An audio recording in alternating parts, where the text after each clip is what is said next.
తీర్థపు ధారతో పంచామృతాలతో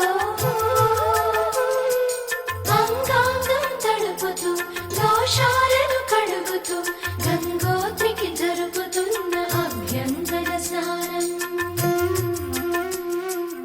అమ్మా గంగమ్మ,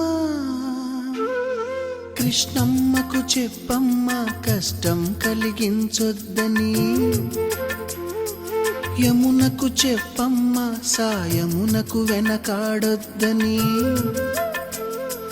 గోదారికి కావేరికి ఏటికి సెలయేటికి కురిసేటి జడివానకి దూకే జలపాతానికి నీతో బుట్టులందరికీ